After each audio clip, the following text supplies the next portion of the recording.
Okay, this is one where you're actually going to get more benefit out of discovering. So once we get to the actual worksheet pages, I'm going to ask that you try a page at a time. So pause the video, try a page, and then go ahead and play while it goes over that page, and then pause and try the next page. But what I do want to do is review where we've come from, where we're going. So you've already gotten your notes. We've got two types of functions so far, and now we're on the third one. So we have linear, absolute value functions, and now quadratic functions. Linear, this is the parent function, goes through the origin. Absolute value also hits the origin. The origin is actually its vertex. Quadratic function is the same thing. The origin is the vertex here of the quadratic function. And these are these are the actual functions of the parents. But we know that the parent function does not look like all the functions we'll ever deal with. Linear functions, we end up looking at y equals mx plus b, right? And we know what happens when we change m and goes steeper or less steep or even goes down. It changes slope. And we know what happens when we change b. That means that the y-intercept is going to move up or down. So the whole graph shifts. And absolute value, we have y equals a times the absolute value of x minus h plus k. We know that if we change a, it's going to stretch or shrink or even reflect across the x-axis. If we change h, it is shifting in a certain direction. And if we change k, it is shifting, or rather translating in a direction by a certain amount. And now we're going to look at what happens with quadratic functions as we change those. I hope you reviewed absolute value functions because that's going to help you with quadratic functions. So now we're going to look at translating the graph of f of x equals x squared. So quadratic functions, because we have something to the power of 2. The essential question, what are the effects of the constants h and k on the graph of g of x equals x minus h squared plus k? It's actually going to get more complicated than this, but this is where we're starting for today. So first of all, any function that can be written as f of x equals ax squared plus bx plus c. Hey, there's our quadratic expression, where a, b, and c are constants, and a is not 0, is a quadratic function. Notice that the highest exponent of the variable x is 2. So that x squared, what makes it a quadratic function is that we're only squaring it. We're not cubing, we're not doing anything else. Now, question, it told us that a can't equal 0. Why can't it equal 0? Well, think about it. What would happen if we had f of x equals 0, x squared plus bx plus c? Right. That x squared would disappear. It would be the same as bx plus c, which is mx plus b. So, for that reason, if a is 0, it's not a quadratic function. All right. So the most basic quadratic function is f of x equals x squared. It's called the parent quadratic function. We've had parent functions before. To graph this, we could make a table, but it's already done for us.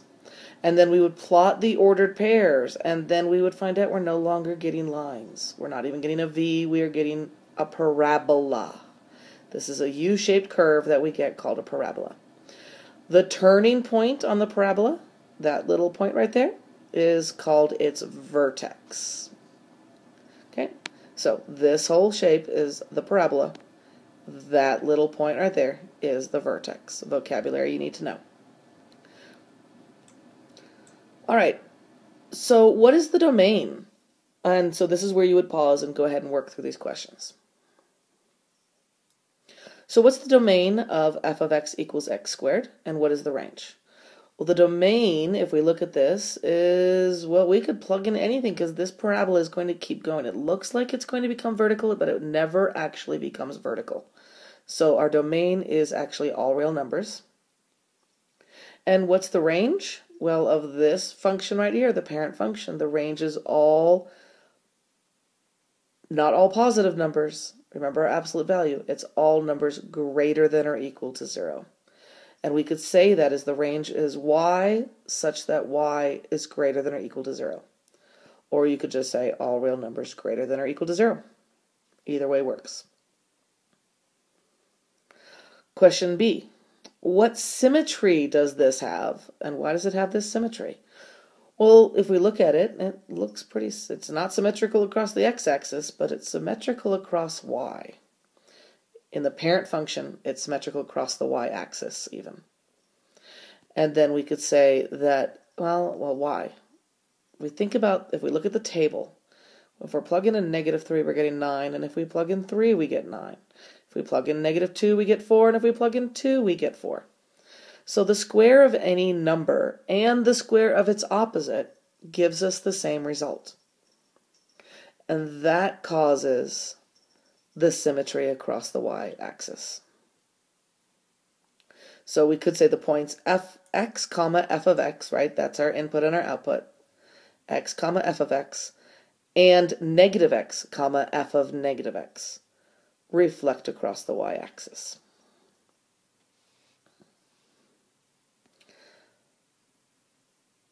Okay, question 3 I skipped because I decided I didn't like it. Haha, I'm allowed to do that. Okay, so we're going to graph each quadratic function. And they've already been nice. They've given us the parent function of f of x equals x squared. So we're going to, and the table is part we filled out. For g of x, we're going to complete the table. All I had to do was think, well, -3, g of x equals -3 squared, which is 9, plus 2 gives us 11. -2, -2 squared is 4, plus 2 gives us 6, and so on. Now that I have those points, I can plot them. -3, 11, -2, 6, and so forth. There are my points. And then this is going to take you a while to get used to, and I'm going to, as neatly as possible, graph my parabola, remembering that it's going to keep going. I'll do it again. They've given us our inputs. We just need to plug our inputs into the function to get our outputs. And plot our points and sketch our parabola.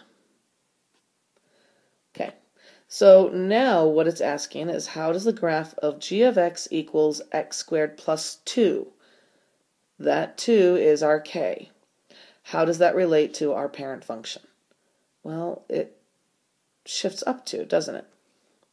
That's actually what it does. It has a vertical translation of 2 units up. And in comparison, if we look at the second one that we plotted, where we have g of x equals x squared minus 2, what's happening when we're subtracting 2? It is a vertical translation of 2 units down. So in general, what's the rule that we could say? If the graph of g of x equals x squared plus k, how does that relate to the graph of f of x equals x squared, of our parent graph? Well, our k tells us how we're going to translate up or down.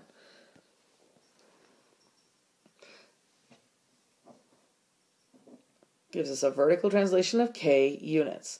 And if k is positive, we're translating up. If k is negative, we're translating down. If k is 0, clearly we're not translating at all. All right, we're going to do the same thing with this one. That didn't give us our table here, but we can do that. Again, pause, work through the page as much as possible. So graph each quadratic function. The graph of our parent function is done for us.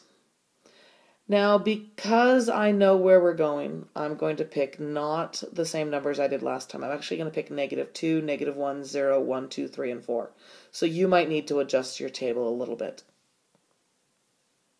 When I plug them in, well, I get x is -2, so -2 minus 1 is -3 squared, gives us 9, and so forth. Plot those points. Sketch my parabola. Reminds me of when we had absolute value functions. How about you? Okay, same thing here. We're going to have our table. Again, I picked slightly different numbers. I started lower on my negative end. Plug it in. -4 plus 1 gives me -3 squared, gives me 9. And then I can plot those points and sketch my parabola. And now if I look at both of those, we'll go through the questions. How does the graph of g of x equals x minus 1 squared relate to our parent graph, our parent function of f of x equals x squared? Well, it shifts 2 units to the right, doesn't it? So it's a horizontal translation of, oh, did I say 2 units? I meant 1 unit. Of 1 unit right. And on the other hand, when we have x plus 1 squared, how does that relate to our parent function? It is a horizontal translation of 1 unit left.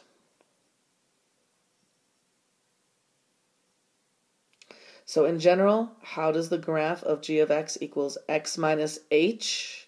So if we call this h, x minus h squared, how does that relate to our parent graph, our parent function? It has a horizontal translation of h units. And if h is positive, if it's greater than 0, the translation is right. And if h is less than 0, the translation is left. Now, some of you might think, though, but wait, this is -1, isn't it? But our form actually has subtraction in it. So h is not -1 here. H is 1. H is -1 here. So remember that just like we did with absolute value functions, it's going to look like the opposite. Got to keep that in mind for h. H is always going to be sneaky and look like its opposite because this form is subtracting. All right. So what do we have here? We have compare the given graph. So we're given this time not a parent function, but a different graph. Compare that to the parent function.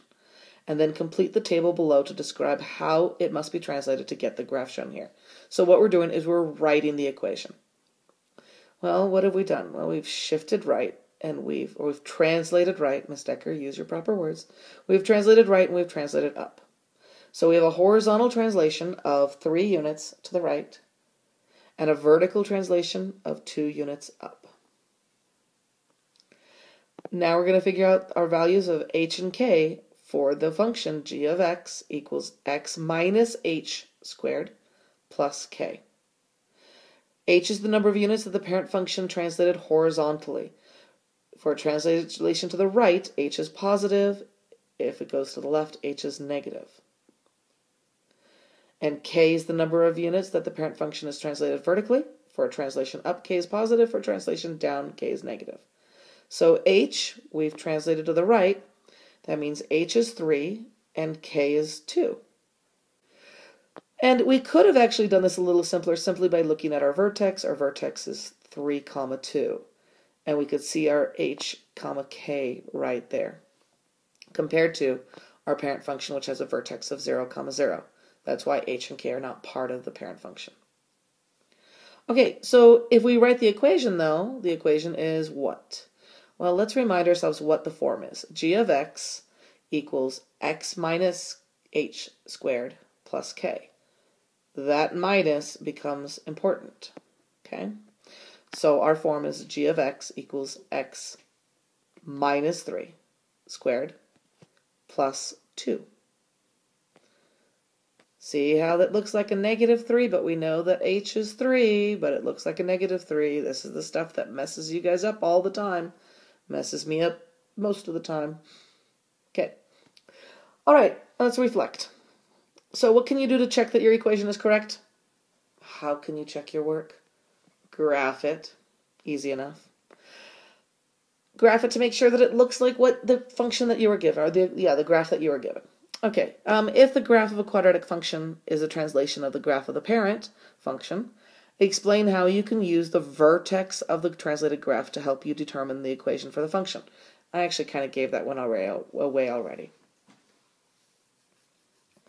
If the vertex has the coordinates h, k, then we can use that to write our equation.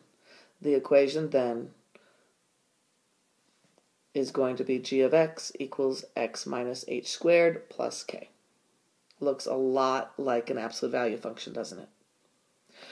Error analysis. Hey, we have a student, poor Billy. Billy's wrong sometimes. So Billy says that the graph of g of x plus x of 2 squared plus 1 is the graph of the parent function translated 2 units to the right and 1 unit up.